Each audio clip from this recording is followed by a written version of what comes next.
Assalamualaikum dan salam sejahtera. Saya Nazri Kahar. Ini agenda awal ini kita berbicara berkaitan dengan dasar sekuriti makanan negara dengan apa yang berlaku pada ketika ini. Kenaikan harga barangan makanan amat merisaukan dan sebab itu pihak kerajaan memasukkan permit import untuk produk makanan dan ada beberapa syarat dan kategori yang diberi perhatian oleh pihak Kementerian MAFI misalnya.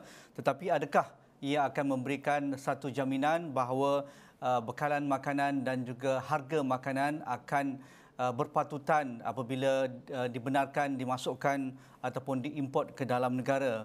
Berkaitan dengan ini juga kita ingin lihat kerana apa yang berlaku pada ketika ini mungkin ia akan memakan masa dengan COVID-19-nya masih dalam situasi pandemik. Konflik Ukraine-Rusia berpanjangan berterusan, tak tahu bila perang ini akan habis dan climate change ataupun isu perubahan cuaca memang menghantui kita sejak beberapa dekad lalu dan semakin kelihatan impaknya kepada sektor makanan bukan hanya di Malaysia malah di seluruh dunia. Bagaimana kita bersiap siaga untuk memastikan makanan ada di atas meja setiap warga di negara kita. Dalam masa yang sama, segala polisi yang kita tetapkan berkaitan dengan dasar sekuriti makanan kita akan berada di landasan yang tepat kerana kita tidak mampu mengimport berbilion ringgit saban tahun sedangkan kita mempunyai cuaca yang baik, panas dan hujan saban tahun dan juga tanah yang subur dari Sabah hinggalah Perlis, tetapi di mana silapnya? Sedangkan kita tahu perkara ini bukan perkara baru, perang sentiasa berlaku, perubahan cuaca sedang berlaku dan juga endemik yang akan kita lalui selepas ini juga mungkin akan ada penyakit lain. Jadi di talian melalui Google Meet pada malam ini yang berbahagia Profesor Datuk Dr. Mat Nasir Samsudin, Ahli Majlis Penasihat Pertanian Negara. Assalamualaikum Prof, apa khabar? Waalaikumsalam warahmatullahi wabarakatuh. Terima kasih kerana sudi bersama saya Nazri Kahar malam ini Prof. Terima kasih di atas jemputan. Ya, Prof, dengan pemansuhan permit import untuk produk makanan dan dilakukan dengan segera oleh pihak kerajaan, adakah ia satu langkah yang tepat tetapi dalam masa yang sama adakah langkah-langkah lain juga wajar kita lakukan untuk memastikan kita mampu memberikan harga yang berpatutan kepada rakyat apabila mereka ingin membelikan produk makanan dalam masa yang sama kita tidak kataupun ada berlaku lambakan apabila import barang mungkin makanan yang murah dan akhirnya akan memberikan kesan kepada peternak ataupun petani tempatan dan juga pengusaha tempatan misalnya, Prof. Assalamualaikum warahmatullahi wabarakatuh dan salam sejahtera. Terima kasih Cik Nazri sekali lagi dan juga semua pendengar sekalian.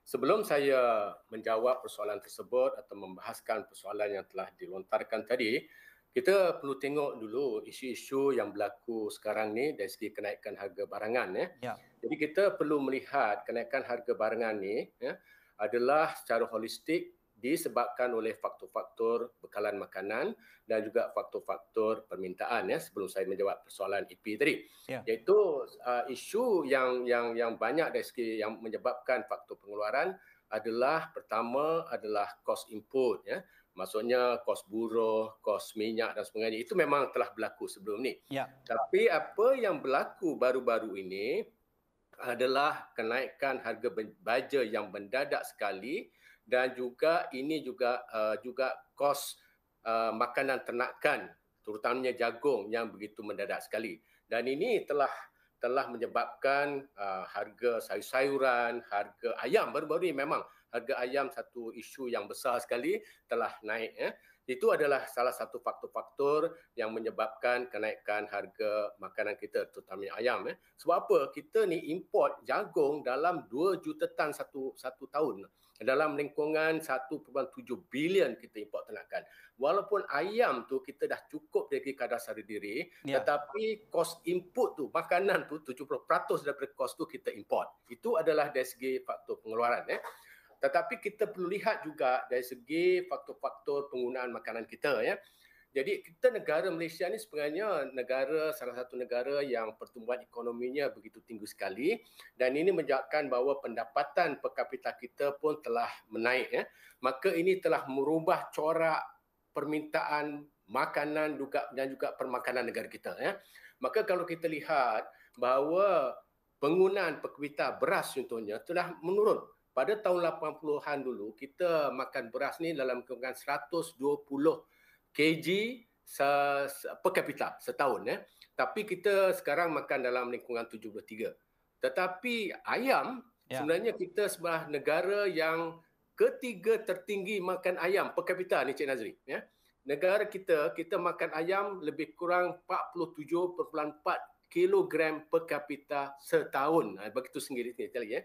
Jadi kita telah perubahan corak pemakanan daripada yang berdasarkan karbohidrat kepada berdasarkan protein, daging dan sebagainya, ayam, dan juga kita telah makan banyak buah-buahan dan juga kepada sayur-sayuran. Itu adalah isu yang berlaku sekarang kenaikan. Kos baja telah naik, kos makanan telah naik dan sebagainya. Ini adalah merupakan kos isu seperti yang Cik Nazri katakan tadi, adalah isu global sebenarnya, bukan isu negara kita saja, bukan hanya disebabkan COVID juga salah satu faktor, tetapi adalah telah diburukkan lagi dengan peperangan ataupun konflik di antara Rusia dan Ukraine. Untuk menjawab persoalan sama ada apabila kita telah masukkan AP itu, adakah ini telah akan memberi kesan positif kepada negara kita? Sebelum saya menjawab persoalan tersebut, saya rasa elok kalau kita faham mengapa kerajaan sebelum ni mengenakan APs. Jadi AP ni sebenarnya adalah satu bentuk untuk mengawal import dan juga untuk sebagai satu kota. Tujuannya sebenarnya adalah untuk melindungi sektor pengeluaran makanan negara kita. Itu tujuannya AP itu. Tujuan secara teorinya tujuannya. Jadi apabila kita mengenakan AP, apa kesannya adalah harga negara kita, harga makanan kita pun akan naik. Dengan kenaikan harga ini telah mendorong pelaburan makanan dan juga pengeluaran makanan pun bertambah, dan ini diharapkan dapat menaikkan dari segi kadar sadar diri pengeluaran makanan kita. Yang kita tahu bahawa kadar sadar diri makanan kita ni secara asalnya adalah begitu rendah, iaitu beras contohnya kita dalam lingkungan 63% saja, daging contohnya dalam lingkungan 22%, kambing 5%, susu segar dalam lingkungan 50% lebih, Kobis bulat ini pun dalam lingkungan 30% lebih. Dan ini sebenarnya untuk dengan AP ini adalah supaya dapat mendorong pelaburan yang sangat tadi dan dapat menaikkan kadar sadar diri kita. Itu adalah tujuannya. Tapi dalam proses kita melindungi industri pengeluaran makanan ini, maka harga telah naik dan ini telah memberi kesan negatif kepada kebajikan rakyat isi rumah negara kita. Okey, now. Jadi apabila kita masukkan AP ini, secara amnya apa kesannya adalah pengimportan akan bertambah, maka harga pun akan menurun. Harga pun akan menurun. Mungkin taklah sehari dua, tetapi kerana logistik dan sebagainya, apabila kita import, kat mana pula kita nak import dan sebagainya. Ada negara kita pun dah ban dia punya ekspor dan sebagainya. Tapi secara amnya, dalam masa 2-3 bulan dan sebelum akhir tahun ni, maka harga akan menurun, semakin banyak import, dan ini akan memberi kesan positif kepada pengguna. Itu maksudnya, itulah kesan dia punya WAP. Walaupun Cik Nazri, negara kita ni pada saya adalah negara yang saya katakan tadi, makanan asas kita banyak yang kita belum cukup dari kadar sadar diri. Jadinya apabila kita masukkan AP, kita perlu jadi saya harapkan pemalsuan ini adalah secara sementara, sementara saja. Sebab kalau kita dalam masa jangka panjang, maka dia akan memberi kesan kepada kadar sadar diri pengeluaran makan kita. Ataupun ada alternatif instrumen, maksudnya tarif dan sebagainya. Jadi pengawalan import ni bukan hanya dengan AP saja, tetapi kita boleh dengan tarif dan sebagainya. Jadi untuk masa ni saya rasa adalah keputusan yang tepat kerana harga telah naik mendadak dan sebagainya. Jadi dengan untuk menurunkan, apabila keadaan sudah terkawal, saya rasa sama ada kita kenakan balik AP ataupun kita ada alternatif kaedah mekanisme supaya kita dapat lagi melindungi sektor pengeluaran negara kita yang masih lagi kurang, dan ini dapat menaikkan kadar sadar diri. Itu secara amnya lah dia punya kesan kepada AP. Sebagai pakar dalam hal ini,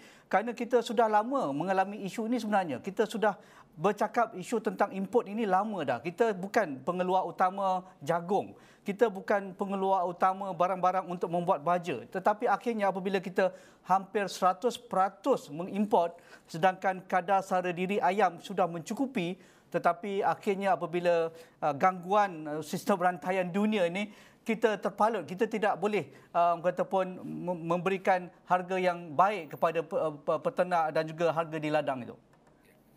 Jadi harga input sebenarnya, of course banyak input-input pertanian kita seperti yang Cik Nazri katakan, kita import, jagung pun kita import, baja pun kita banyak import dan sebagainya, ya. Ya. Jadi ini adalah isu. Jadi sebelum ni of course sebelum COVID dan masa COVID, sebenarnya harga input ni mendadak.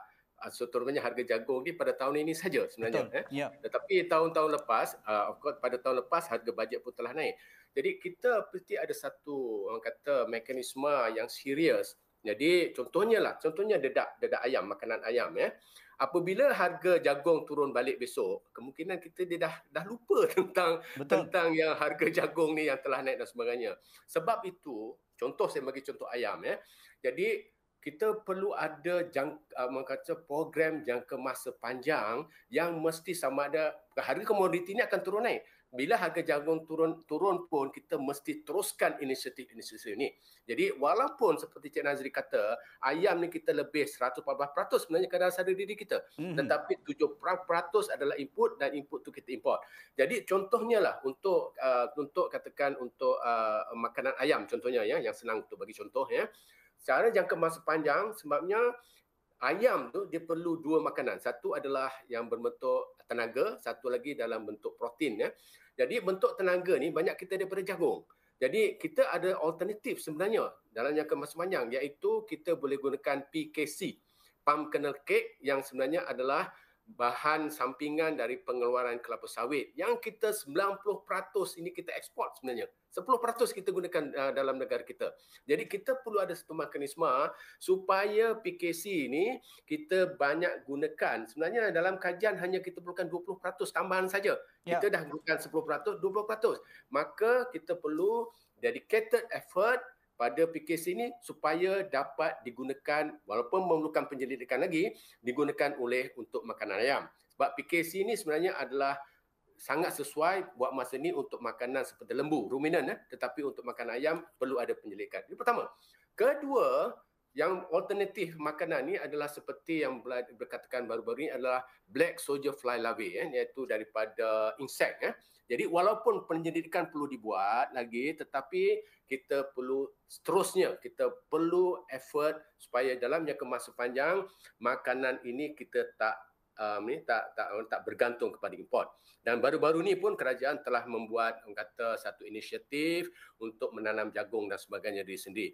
Jadi apa yang saya katakan di sini, message di sini adalah komoditi ni, harga jagung, harga soybean, harga minyak dia turun naik. Jadi masa harga naik ni, of course kita very serious. Tapi bila harga menurun, jangan pula kita lupa bahawa yang kita banyak pergantungan kepada harga-harga makanan ini, maka kita harus teruskan kepada inisiatif-inisiatif ni. Ya, Cik Nazri, ya. Ya. Cik Nazri, boleh tak saya teruskan. Cik Nazri tadi tentang contoh ayam yang tersepit di antara membekalkan ayam kepada isi rumah, tapi kos tu tinggi dan sebagainya. Boleh, ya? Betul, silakan. Buat masa ni untuk ayam contohnya, mengapa kita memberi contoh banyak ayam ni? Sebab ayam ni adalah sebenarnya kita boleh katakan makanan ruji juga tau sebenarnya. Sebab apa? Saya katakan tadi 47.4 kilogram per kapita kita makan ayam. Makan beras dalam lingkungan 73 saja. Jadi tak jauh ni antara ayam, dan kita adalah negara ketiga tertinggi makan ayam, ya. Jadi baru-baru ni kerajaan sebenarnya telah memberi subsidi sebanyak 60 sen 1 kilogram oleh peternak untuk mengeluarkan ayam, ya. Tetapi pada pandangan saya sebagai ahli ekonomi, ya, apabila kita memberi subsidi kepada peternak, sebenarnya kita memberi subsidi kepada semua golongan isi rumah kita, sama ada T20, M40, B40 dan sebagainya. Ini sebenarnya. Tapi pada pandangan saya, eloklah kita gunakan dana tersebut untuk memberi subsidi sasaran kepada miskin tegar. Ya. Jadinya harga ayam ni dia bergantung pada pasaran. Betul. Maksudnya supply demand, penawaran permintaan dalam pasaran menentukan harga ayam. Ya, lebih adil sifatnya. Ya. Tetapi kita bagi subsidi sasaran kepada mereka yang miskin tegar. Itunya. Jadi mereka yang T20 kemungkinan tidak begitu terkesan dengan harga ayam ni. Sebab ini sebenarnya Kadang sebenarnya kita telah seperti negara amal syarikat sebenarnya, negara yang maju, dia ada program seperti ni yang dipanggil program food stamp. Jadi mereka yang miskin tegar akan dapat kupon dan kupon tu boleh hanya digunakan untuk memberi makanan. Jadi kita boleh bagi contoh tu. Saya rasa itu adalah lebih berkesan dan lebih murah untuk kita menjaga dari segi bekalan ayam kita yang orang kata ada yang mereka 2 hari lepas tak keluarkan ayam dan sebagainya. Jadi peternak dia mendapat harga pasaran tetapi kerajaan memberi subsidi kepada mereka yang miskin tegar. Dan selain daripada tu, kita sebenarnya ada stok penimbal untuk beras, tapi makanan-makanan lain belum ada lagi. Jadi Ya. eloklah maksudnya dalam supaya kita tidak lagi menghadapi isu-isu bekalan bekalan makanan Ya. dan juga harga yang begitu tinggi, kita perlu ada stok penimbal untuk makanan asas. Contohnya ayam kita perlu. Tak mestinya ayam yang kita ayam bulat, tetapi mungkin dalam bentuk yang telah ditin dan sebagainya. Jadi apabila keadaan dah beruncing, maka kita keluarkan ke pasaran. Dengan ini maka akan dapat menstabilkan bekalan, bukan hanya dapat menstabilkan bekalan tetapi juga dapat menstabilkan harga. Itu adalah saya rasa dalam masa jangka pendek kita boleh membuat seperti itulah.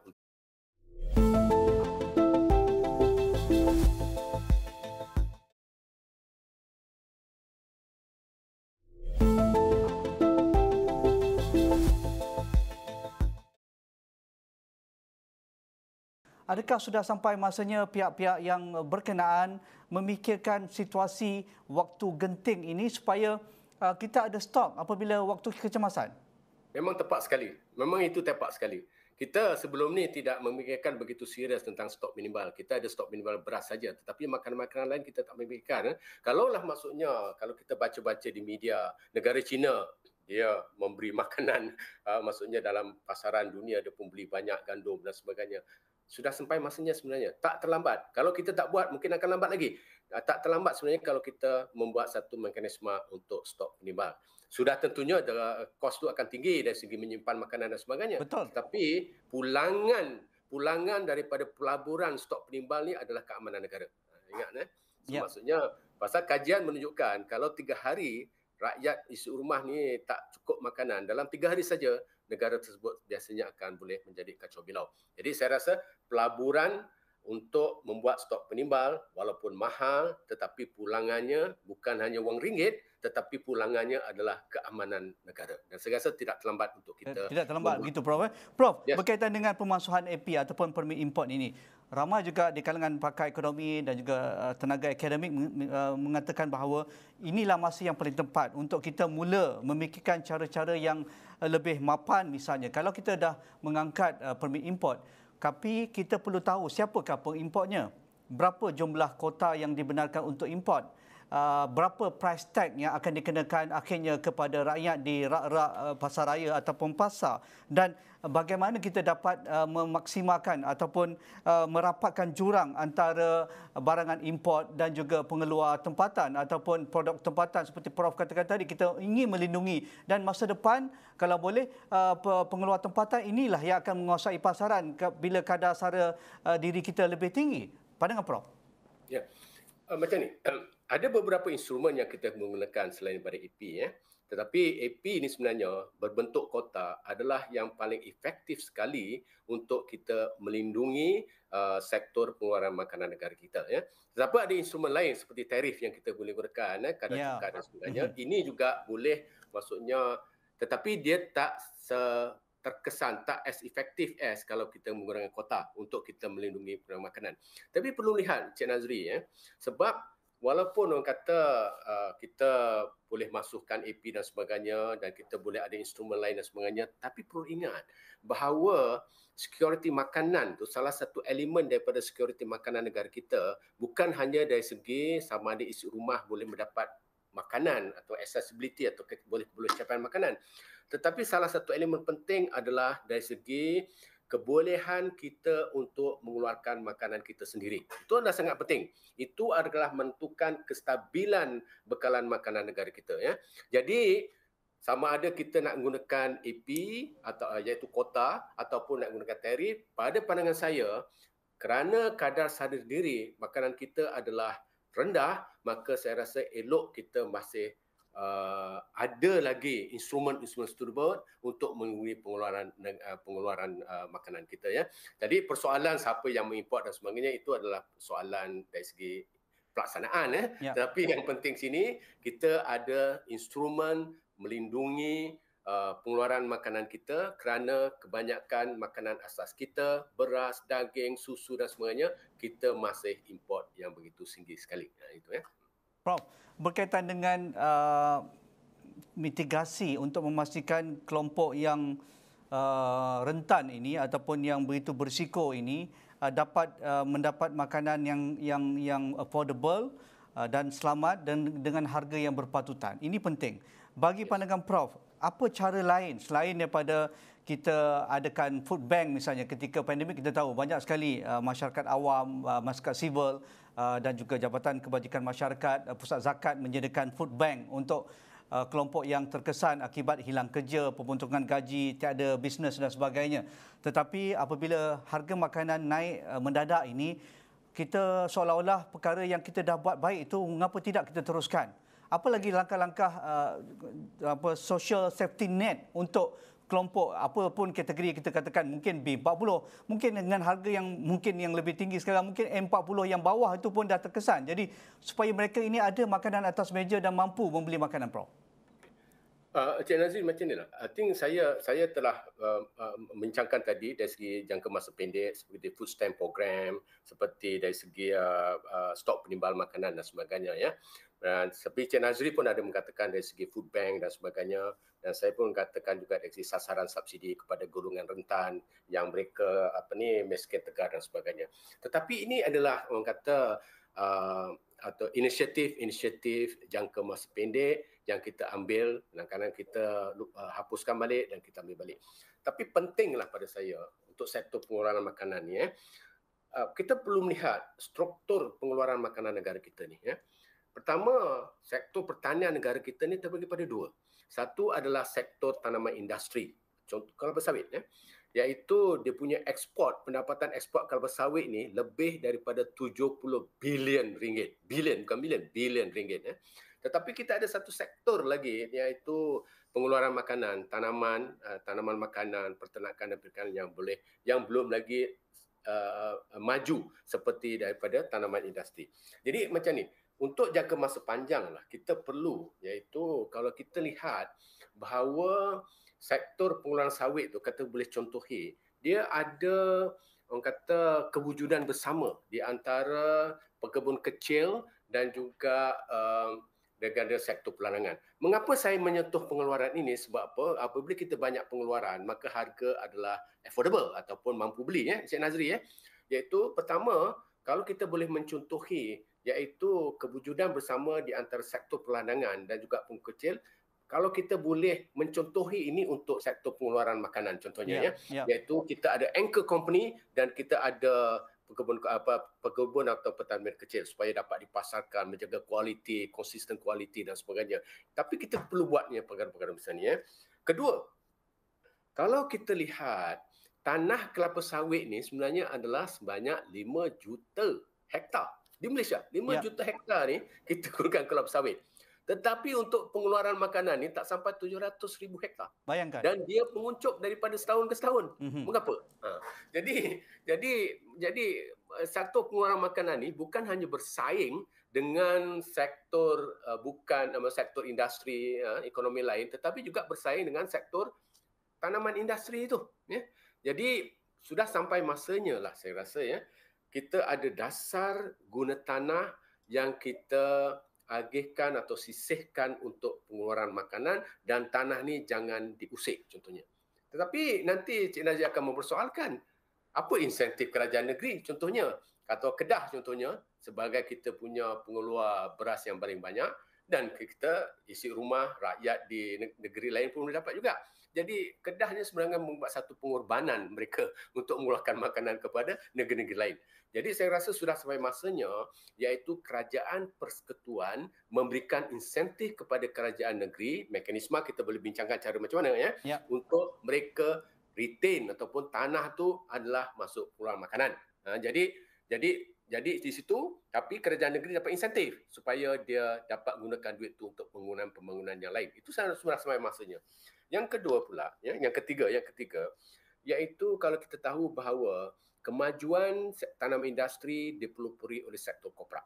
Ya, mereka ni mempunyai keusahawanan, ciri-ciri keusahawan, etuk keusahawan yang tinggi. Tetapi pengeluaran makanan ni adalah kita petani-petani yang dah berusia dan sebagainya. Saya rasa sudah sampai masanya kita membuat program inkubasi usahawan tani yang begitu serius. Walaupun kerajaan banyak program usahawan tani. Ya, agropreneur. Tapi usahawan tani ni kita perlu betul-betul kita keluarkan, iaitu macam contohnya di UPM, kita ada program inkubasi. Selepas 6 bulan mereka ada syarikat, maka dalam 6 bulan tu dia ada mentor dan membuat business plan dan sebagainya. Walaupun kejayaan kita dalam lingkungan 55%, iaitu peserta yang kita ambil menjadi entrepreneur, menjadi usahawan, tetapi remember, usahawan ni bukan sesiapa boleh jadi usahawan. Tapi pada saya, kalau 50% kejayaan yang keluarkan peserta kita menjadi usahawan, saya rasa telah berjaya perkara ni. Jadi sudah sampai masanya dalam jangka masa panjang bahawa petani-petani kita ni hanya usahawan saja yang boleh mengeluarkan makanan, walaupun di belakang rumah pun boleh lah. Ya, terima kasih Prof. Prof, kita sambung sesi yang lain. Banyak perkara yang boleh kita bincangkan lagi, menarik. Saya tahu Prof banyak fakta lain yang boleh dikongsikan, tetapi mangsa tidak mengizinkan Prof. InsyaAllah kita jumpa lagi dalam sesi yang mungkin pada minggu depan. Terima kasih yang berbahagia Profesor Dato' Dr. Mat Nasir Samsudin, Ahli Majlis Penasihat Pertanian Negara dan juga Profesor di Universiti Putra Malaysia. Sekian saja agenda Awani pada malam ini. Assalamualaikum, kita jumpa lagi.